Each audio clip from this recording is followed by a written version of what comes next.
অনেক সময় যখন কথা হয় যারা বাংলা চর্চা করতে ভয় পায় তাদেরকে বলি যে বাংলা চর্চা করো না কেন? মাধ্যমিক পরীক্ষা দিচ্ছে,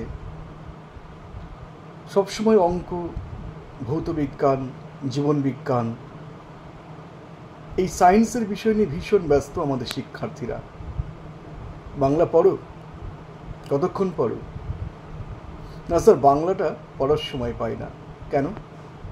অঙ্কের খুব চাপ। সায়েন্সের প্রত্যেকটা বিষয়কে খুঁটিয়ে পড়তে হয়, বাংলা কখন পড়ব? বিশেষ করে দেখেছি মাধ্যমিক যারা দিচ্ছে, বাংলা সম্পর্কে অদ্ভুত একটা প্রবণতা থাকে, পরীক্ষার আগে ঠিক পড়ে যাব।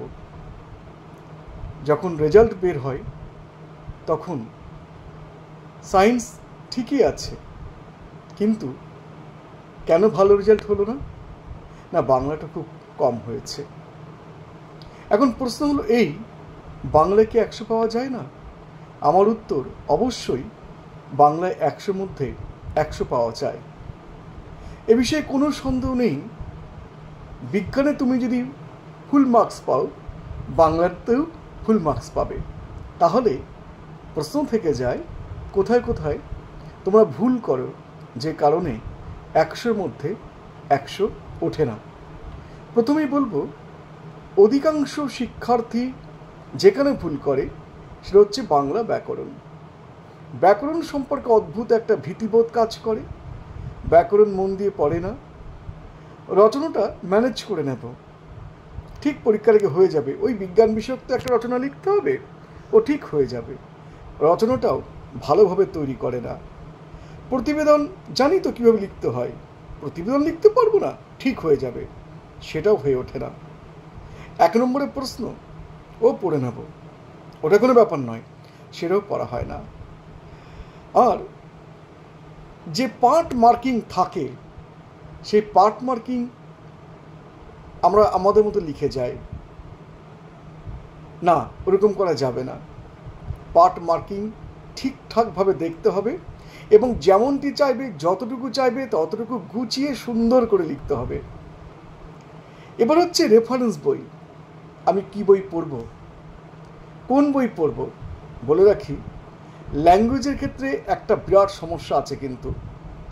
যে বই সবাই পড়ে, যে বই সবাই কেনে এবং যে বইকে চর্চা করার জন্য বলা হয়, সেই একই লেখা যখন বারবার একজন এক্সামিনার দেখেন, তখন কিন্তু তার মনের মধ্যে একটা বিরক্তি তৈরি হয়। ধরা যাক কীরকম বিরক্তি জানো তো?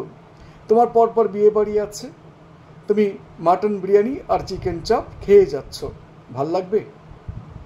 কখনো ভালো লাগবে না, মনে হবে না একটু টেস্ট বদল করি? এক্ষেত্রেও তাই। অর্থাৎ তোমাকে ভাবতে হবে আমি ঠিক কোন বই ফলো করব। আর লেখার স্টাইল একটা ভীষণ গুরুত্বপূর্ণ জায়গা। টেক্সচুয়াল স্টাইলে লিখতে পারি, আমি টেক্সটের মেথড অ্যাপ্লিকেশন করতে পারি, কিন্তু মনে রাখবে, ভালো মার্কস পেতে গেলে অবশ্যই কম্পারেটিভ মেথডকে, অর্থাৎ তুলনামূলক পদ্ধতিকে খুব গুরুত্ব দিতে হবে। আর হাতের লেখা খুব সুন্দর করতে হবে।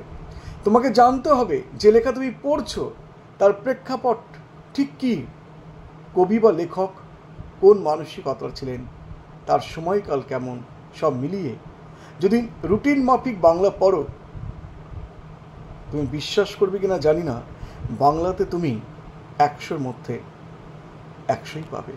দেখা যাক বাংলা চর্চা কিভাবে করা যায় এবং তুমি কতখানি বাংলাকে ভালোবাসতে পেরেছো।